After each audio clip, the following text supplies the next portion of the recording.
let's look at the NIN SIM linkage in itself and how it's impacting people. Now, let's begin at, from individual levels. It seems like a lot of persons still do business based on, oh, you need my products, you have to call me. Yeah, of course. I need to get goods delivered. I have to call. But it's not really the case, because some persons seem to be complaining at this time of serious impact on their business. Is it an excuse that they're putting up, or for sure it is real? Because I know we still have markets, we still have shops. Not everybody has moved from the traditional way of doing business. You have been a physical address that people can go to. So how is this impacting businesses? Yeah, I think it would impact businesses, because you still have to make calls. There are times you're expecting your container from probably Onitsha, and most times these truckers who go to pick your containers from the seaports, most of them, they don't know your physical address. Okay, so you need to so you still need them. to contact them and direct them.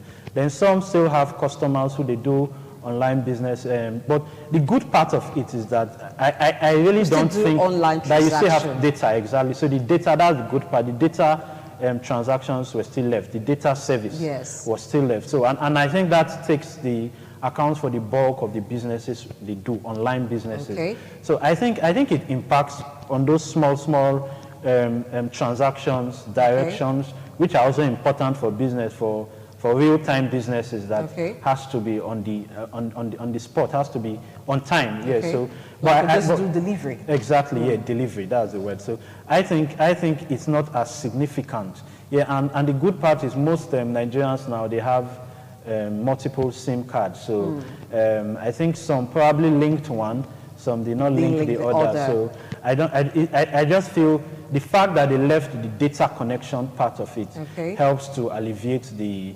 sufferings a bit, but it does impact. But the impact is greater felt on the telcos. That's my own angle of looking, because those 72 million subscribers would have bought airtime. They would have recharged. So it hits them very badly. And you know, as I talked about, they have been the largest contributors to GDP and so on. And they are also facing hard times at this point. So because of diesel cost, you heard the president of the association about last week saying they may have to review tariff. That they will approach the presidency and talk to them on seeing how they can bring intervention, either them getting diesel at the landing cost and forex considerations for them, so that if not, they will resort to increasing tariff. So it would hit them. I think they will be the largest victims of this. And I think that's why you see they've been reluctant in doing it all the while. Just that they had to. It's a regulation. I remember MTN was fined about 3.9 billion naira some years ago for not cutting out users who had not been registered, the basic registration, not even this NIN. So I think it's a tough, it will be tough. By the time we see the second quarter GDP figures, we'll definitely see a remarkable drop in contribution of telecoms to GDP.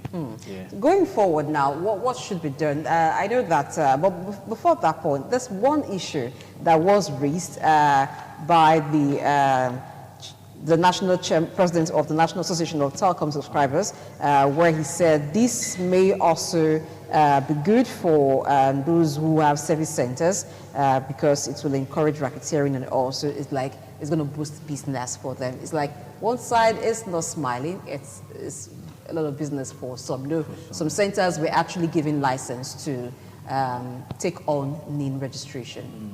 Yes, those centers, I don't know. I think my thinking is that they are all linked to the MTN stuff. I don't know if it's possible to carry out registration without getting an approval. Yes. I really don't see how it works, because it goes to the main server, the MTN server or whichever network, and it has to be approved. So I really can't see how that works, except people swap NIN, but I really don't see how that. He was talking about the NIN agents who were likely to profit from this. Okay. That's another way too. We've been hearing of sharp businesses at the NIN offices and so on. Allegations of sharp practices. Exactly. So it brings more business for them, because we know that at a point the traffic reduced at those NIN centers compared to very early last year when the rush was much. Now there's desperation. Exactly. When we allegedly had people paying sums of money, large sums of money. Somebody was complaining on radio. I was listening this morning that a staff had asked him for a very large amount of money. There Give him a personal allegations account. Around that. Give a personal account where you should pay. Yeah, you know, they say to change date of birth on your NIN. The official amount is 15,000. So they said somebody was asking for 30,000. So it further brings racketeering, as you said, and increases the corruption that we are talking about. But at the end of the day, I wish we get these things smoothly done. And I think government should again extend the timing. I know they've been extending. Okay. Then Nigerians should as well. We really don't have a choice. Government regulation everywhere, even in the Western world, government brings regulations for different purposes. I think Nigerians should also respond. Government should probably give another 3 months again. We've had like 14 months for this process. Yes. Now, do you think extending by another 3 months would do good? Would be enough for those who haven't registered to get registered? Is the problem of, okay, let's give more time, or there is an issue with the process itself? I think it's both. Most importantly, with the process and the general nature of Nigerians, I think we have not responded enough. Yeah, I think maybe we like last minute things. Yes, we do. Personally, we do like last minute. We like to be reactive, yes, rather than proactive. Exactly. So I think 3 months. What this does is that it has now given this indication of we are serious. Okay. Because it was almost like they go extend them again. Exactly. So I think if they leave it for about a week or two, then lift the ban a bit. So people now know that yes, government is serious. So I think I'm very hopeful that 72 million would cut by half if they give another 3 months. I know government should do that. Government might consider doing that.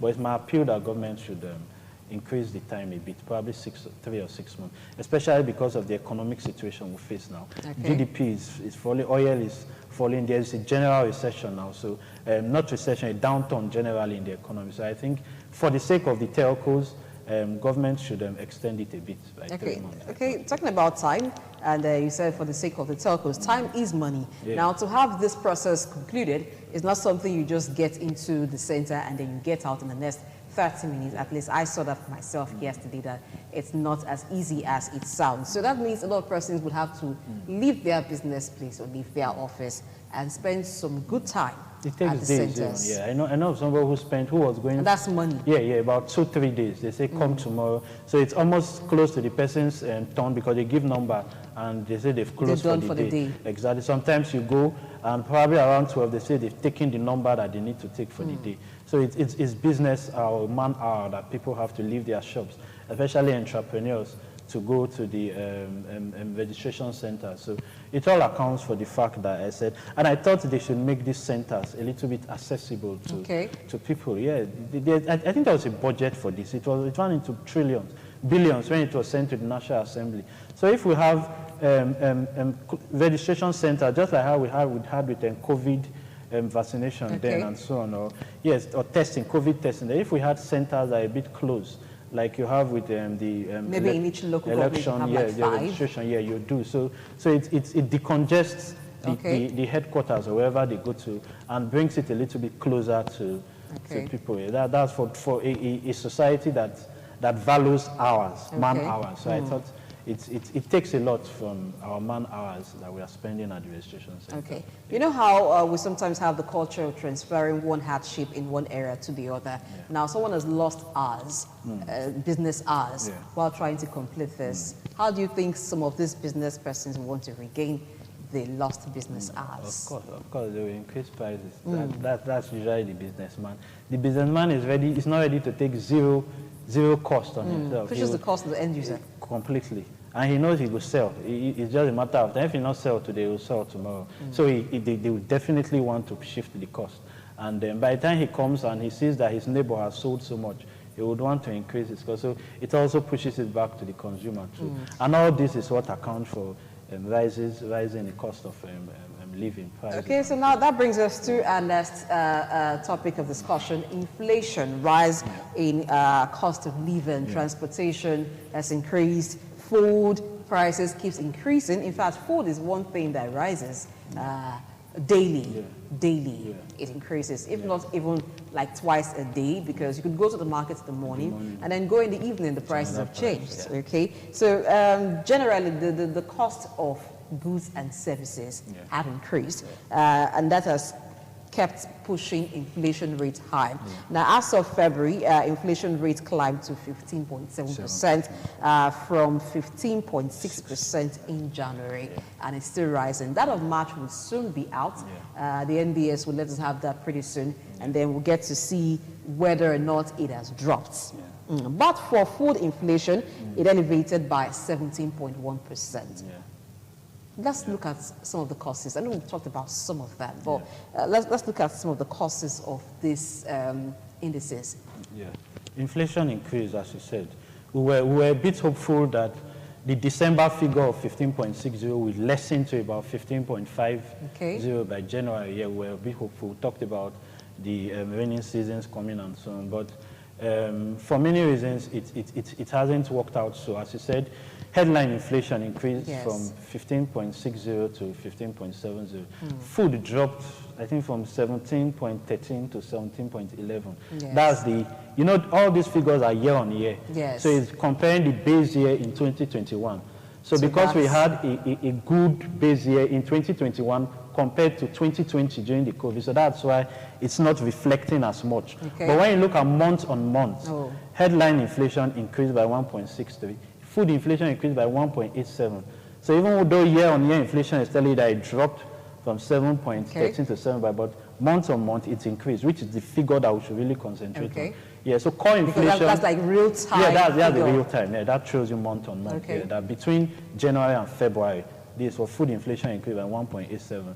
Then you had core inflation increasing from 13.87 to 14.01. And it showed that has been the highest in like about 4 years. You know, and core inflation suddenly has started showing signs of increase. And that's because of many reasons. Fuel cost, diesel cost. And I know March is going to be higher because, you know, the increase in diesel due to the Ukraine-Russia war started February 24th. So these increases came in March, really. So the February figure did not really capture diesel, which is driving costs rapidly right now. Because it's the major fuel for production. Exactly, you know. So so there are so many reasons, as you asked for. World Bank has said that Nigeria's inflation is going to be the highest in the world. There are reports that they gave in general. One of the highest, it's going to be one of the highest in the world. Like about 8 million people will be pushed down beyond poverty line. So it's worrying. And it's for many reasons. I was looking at 1980. Our inflation rate, I was checking, was about 1.1% inflation rate in 1980. Our exchange rate to the dollar was 78 kobo to $1.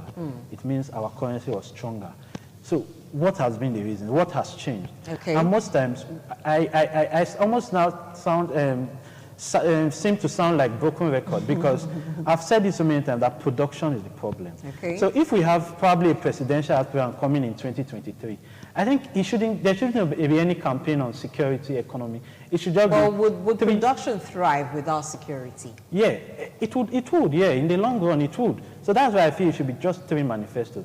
Production, more production, and more production. All about production. Production, really, because when you produce, that's why crime rate was also low. Then these excuses has been given that, okay, the reason for insecurity has been the fact that people are hungry. People have, as much as that might not sound as a nice excuse, but poverty is another push to insecurity. And when you look at the 80s, when you look at our data, at the 1980s, when we had this very lovely statistic, we were almost self-sufficient. Look at Russia.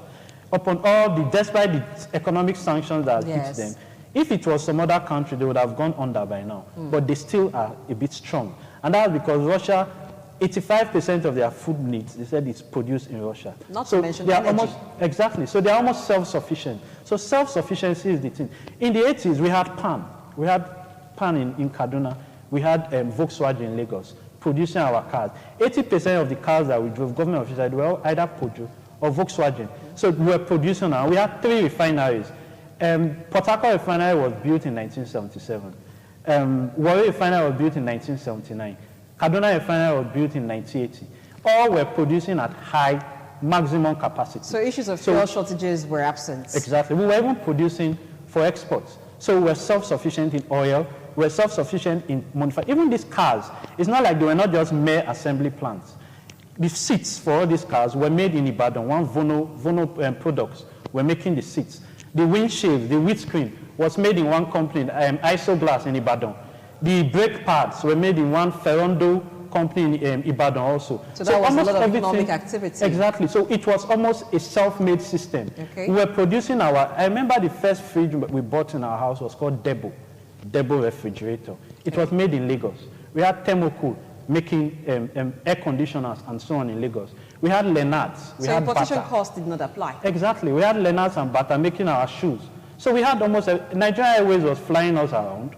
So we had almost self-sufficiency in all this. The tires of this company were made by Dunlop, by Michelin. Michelin was in Port Harcourt. Dunlop was in Lagos. From rubber. I remember I grew up in the suburb. We had some in Benin as well. Yeah, I grew up in a suburb in Benin. You have diners carrying this rubber. You close your nose when they are passing. We were seeing rubber. It was moving out. We had timber. Timber. This big state truck was known for what they produced. Yes.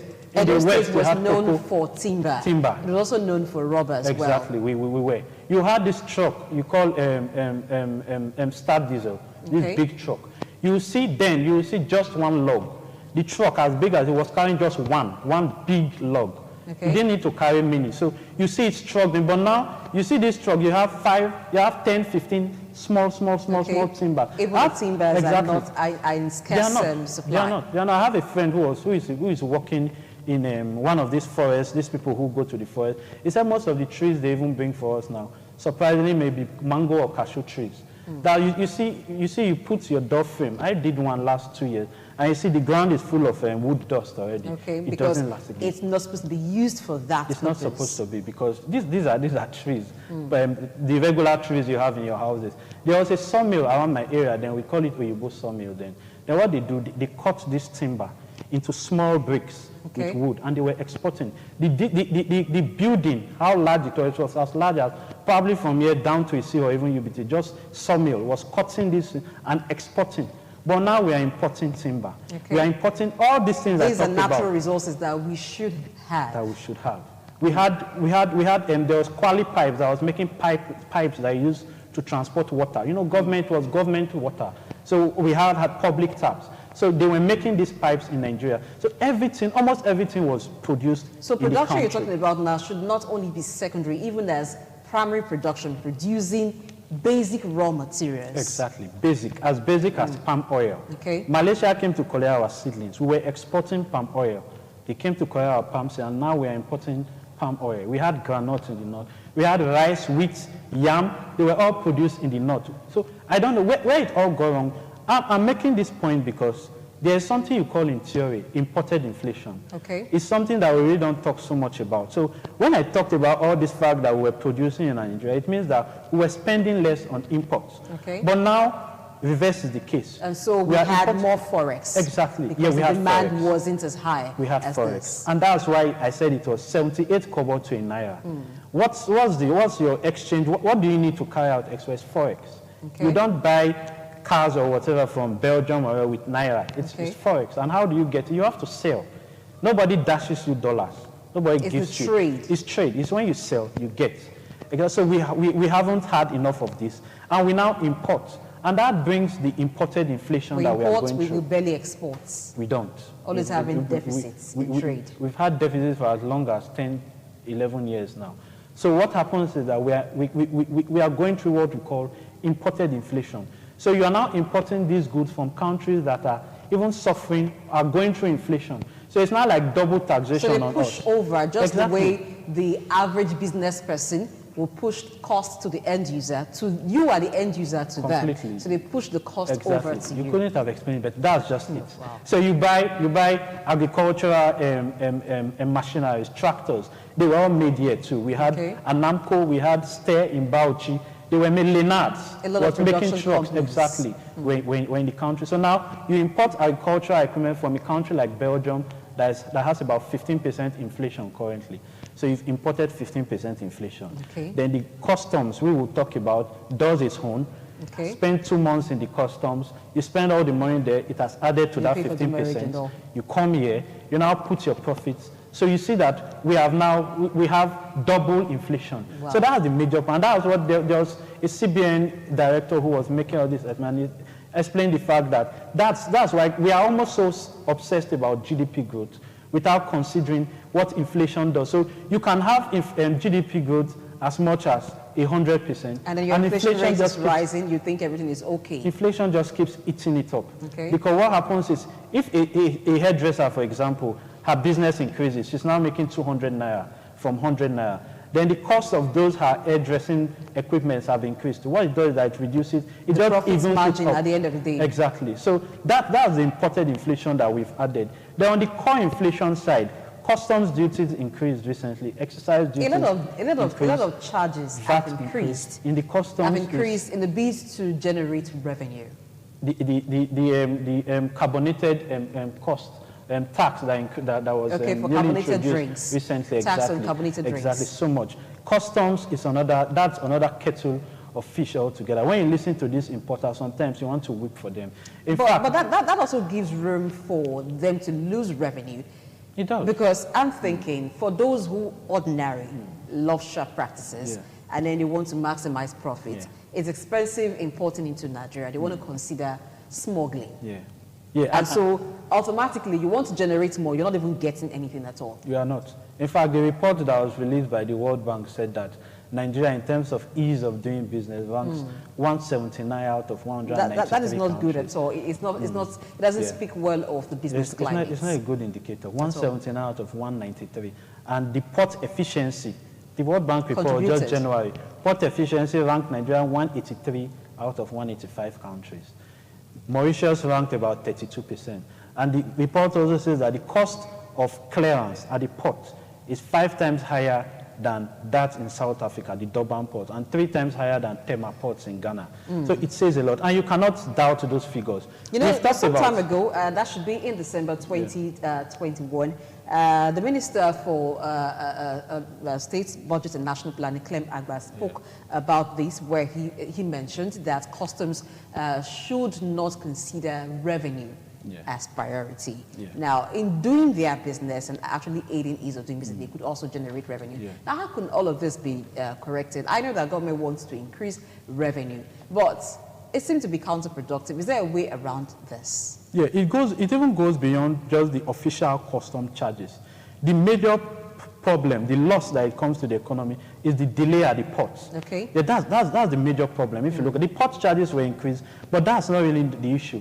Is the delays, the scanners. We've talked about scanners so many times. What a scanner does, maybe to make it a bit easier, is that a scanner can scan a 20-foot container in 35 seconds. Okay. A 40-foot container in 55 seconds. Okay. So what it does is that a scanner can scan 400 containers in a day. Okay. But what the NCS, the Director General Ahmed Ali was at the National Assembly 2 months ago, and I was explaining that the average container influx into the country is about 800 containers a day.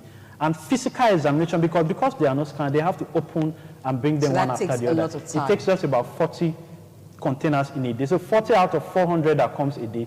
You see the time we say it comes. And the LCC, the Lagos Chamber of Commerce, said that the country loses about 800 billion monthly to delays at the port and 9.6 trillion in a year. So what does it take for our country to get scanners? You have scanners in Benin Republic, you have in Togo, small countries. But we have budgeted for scanners over, in 2000, 120 million was spent on scanners.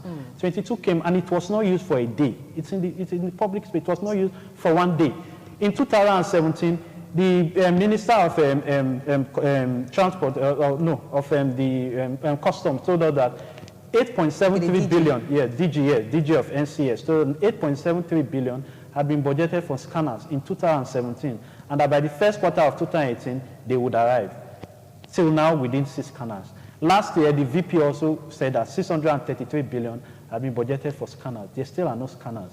CBN said in December that they would purchase 7 scanners, and the Ministry of Finance said they would purchase 3, and that by March it will be installed. We are still hoping.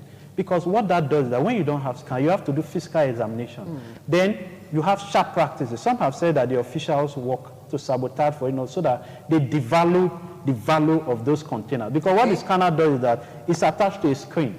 So when whatever is inside is on the screen. So you take it for image, it just captures the things in the screen. Then you go with the importer who gives his declaration of what is inside. So it's valued.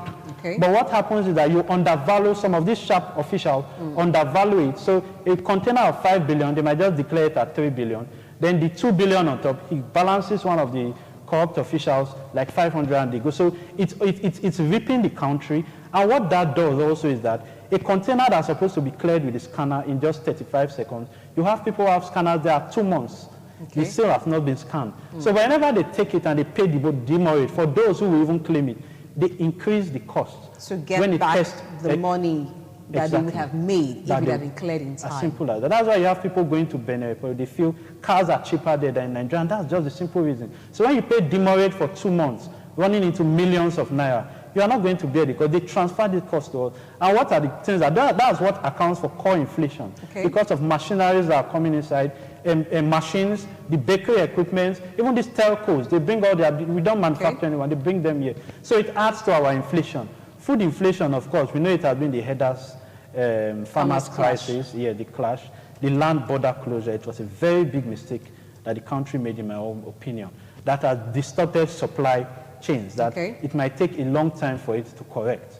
So the farmers header crisis, the land border closures with distorted rice imports reduced during that period with the aim that it was meant to encourage local production. But as I always say, you don't legislate change. When production is very high, to the point that you can feed yourself, there will definitely be enough. There will definitely be enough to export. It's just natural law of demand and supply. So in correcting all of this, perhaps an overhauling is needed in some sectors, like the customs, the mode of operation to It's very simple. I think it's all simple. From the analysis we just did, what the solutions are very clear. It means that we should remove corruption from the system, because it shows that money has been budgeted, scanners have still not come. It shows that there are people who are intentionally sabotaging it so that you don't have, they keep making sharp prices. So anybody who wants to repair the system is as simple as putting the hand, until you take 1 or 2 people as examples, there will be a change in the system. So we'll get scanners for the ports, that reduces the cost. So that in 2 or 3 days you get your containers cleared, prices will come down in the market. Then for food inflation, of course, the farmer header crisis, there's a belief that it has reduced a bit now. But I think by the time the rainy season does not seem to have come fast enough. Climate change is also impacting food production. It hasn't come fast enough. Last year too, we didn't have enough rains. There was a report to that effect. I don't know ways around this. There are parts of the world where rainfall is not as regular as it is in this part of the world. Yes, and they produce food. You have countries like Israel. Israel, when you see Israel on the map, sometimes they just do it as a strip. It's that small. But you see they are one of the largest producers of apple, one of the largest producers of oil. That's because of their farming practices. They do large mechanized farming. They do countries like Saudi Arabia. There are places in Saudi Arabia rain has not fallen for as long as 3-4 years, and they've done salinization from leaves where they get water from. So there are ways we can do, but we have rains. It's not like that it has come slow, but we are not. We've talked about improved seedlings. We've talked about farm practices. So there are so many ways that we could get around it. So I think it's all in our hands, and it all has to do with investment. We have some politicians, we have very rich men who have monies that they can import in. Sometimes I wonder what they use their monies for. Maybe it's time we need governments to be the middleman to encourage a public-private partnership in the agricultural sector, so that we can review our practices instead of waiting for rain to fall before you plant, and a lot of things are just moving too slowly. Yes. It's a good idea.